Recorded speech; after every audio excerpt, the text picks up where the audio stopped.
She had my face, my voice, and memories I didn't know I'd forgotten. When she knocked on my hotel room door, everything I believed about my past shattered because the life I was living was never mine to begin with. I arrived in Halbert City under an alias I barely remembered creating. The train hissed behind me, heat from the tracks rising into the bitter March wind. I wore my black coat buttoned to my chin, the collar raised high, like I was hiding. Maybe I was. I had one bag, no return ticket, and no answers, just a letter I found in a coat pocket that didn't belong to me. The letter had only one line handwritten on the back of a folded birth certificate. Room 305. She knows your face. The hotel was older than it looked online. Its faded red bricks climbed 5 stories high, every window squared with dust and age. I stood in the lobby under a chandelier of dead bulbs, greeted only by the ticking of a long case clock and the scent of lemon polish over mildew. The concierge didn't ask for ID. He barely looked up. He just slid me a brass key with a crooked 305 etched into it. When I opened the door to the room, I hesitated. The number 305 was carved on the inside too, as if someone had wanted to remember where they were. Maybe from the other side. Inside, a king-sized bed, a cracked mirror above a dresser, and a rain-streaked window that framed nothing but the alley. The lamp clicked on with a buzz. Yellow light filled the space just enough to make the shadows aware of me. Everything was cold, unlived in. I sat down and placed a birth certificate on the table beside me. It bore my name, Elara Winslow, but the date of birth was wrong. 2 weeks too early. A different hospital. Mother's name, Miriam Winslow. Father's name, redacted. And then, just as I started tracing the crease on the paper, someone knocked on the door. 3 precise taps. I didn't move. Another knock. Same rhythm. I looked through the peephole. In a one. I opened the door slowly. There was an envelope on the floor. Inside was a photograph. 2 girls, around 10 years old, arms wrapped around each other. Identical smiles, except one of them had a birthmark near her right eye. I had that mark. The girl beside me in the photo looked just like me, but she had none. A note was scribbled in red ink on the back. The one you replaced has been waiting. I staggered back. My mind started flashing images I couldn't place. A hallway of green tile. A woman screaming behind glass. A voice, my voice, calling a name I didn't recognize. Then silence. The next day, I visited the city's archives, using a research pass I still had from my academic days. I searched for my mother's name. Miriam Winslow had never lived in Halbert City. No medical records, no school enrollments, nothing. But there were records of another girl born on my birth date, at the hospital listed on the certificate. Her name was Elira West, given up for adoption at birth. No further details. I stared at the screen, my hands cold against the keyboard. Then I heard the whisper. Elara. I turned. A woman was standing near the exit. Tall, pale, black hair tied in a braid like mine. Her posture is perfect. She was watching me. She smiled slowly, like a child watching an ant crawl toward sugar. Elara Winslow, she said. I stood, heart hammering. Do I know you? She took a step closer. No, but I know who you are. Her voice had the exact same cadence as mine. You left me behind, she said, her expression unchanging. I think you have the wrong person, I replied. She pulled something from her coat pocket and handed it to me. Another photograph. Same 2 girls. Only this time, there was blood on the collar of one of them. A child's drawing in the corner showed 2 stick figures, one with a red X over it. I never wanted revenge, she whispered. Then she turned and walked away. I didn't sleep that night.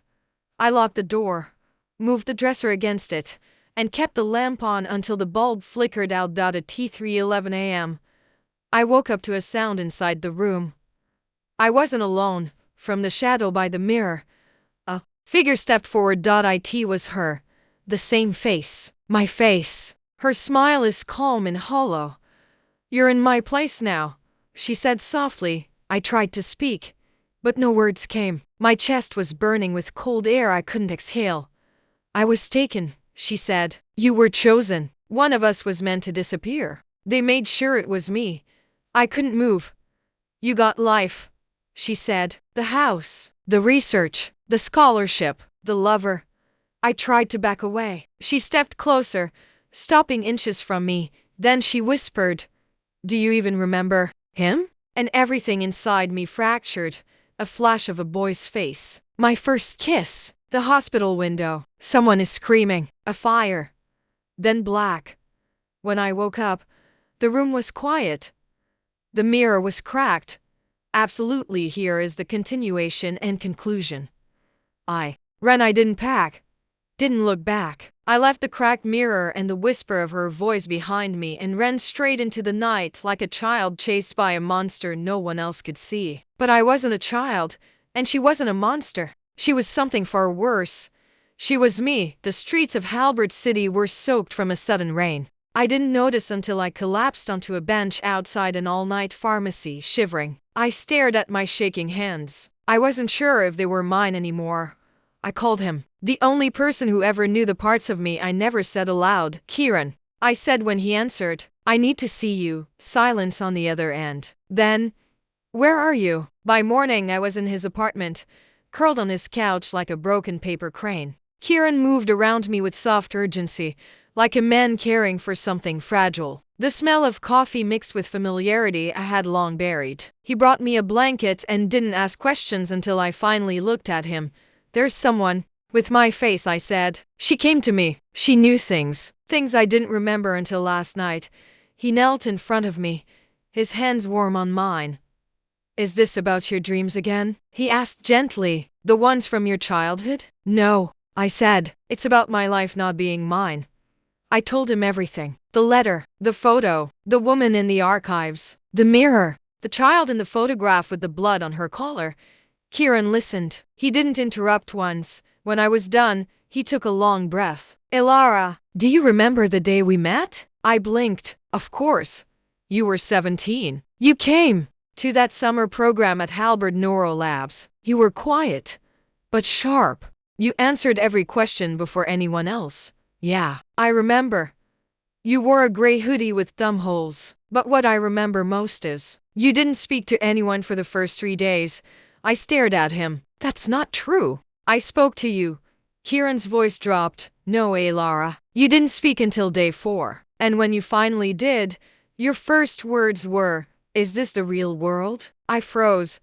"I never forgot that," he whispered. "I thought maybe you'd come out of a cult or a terrible school. But then I saw the scar behind your left ear, and I realized something had happened to you." My hand shot up to the back of my ear. I had never noticed a scar there. I rushed to the mirror in his hallway and tilted my head. And there it was, a pale, perfect crescent hidden beneath my hairline. Something implanted. My breath turned to steel. "I think," Kieran said behind me, "someone rewrote your life. The hospital, the birth certificate, the missing name of the father. My research in neuroplasticity, the very thing I studied, was about memory reconstruction, identity overwriting, neurological mirroring." I turned slowly. "I wasn't adopted." I whispered. "No," he said. "You were replaced.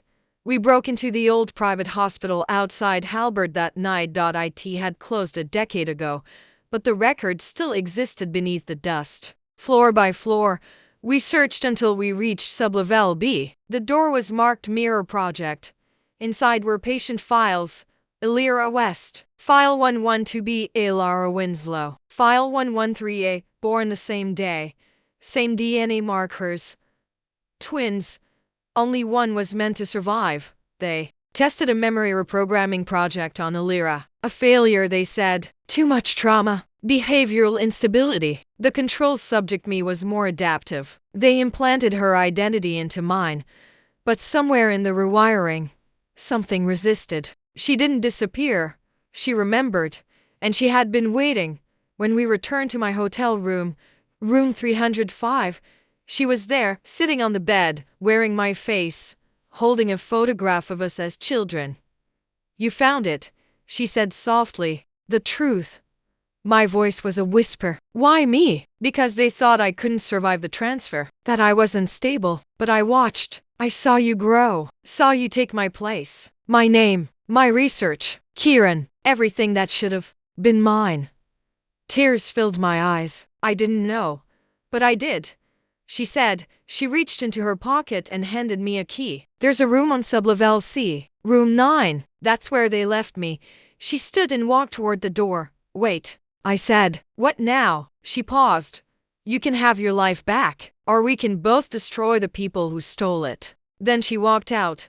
1 week later together, we released every file from Project Mirror to the media, to medical ethics boards, to human rights groups. Names were exposed. People resigned. Investigations began. But by then, she was gone. Illyra West vanished the same way she appeared, without a trace. I kept the photo. Sometimes I still see her. In mirrors. In reflections on glass doors. In the corner of my dreams. A half step behind me. But I'm not afraid anymore. Because I remember now. My name is Illyra Winslow. But I was never the only one.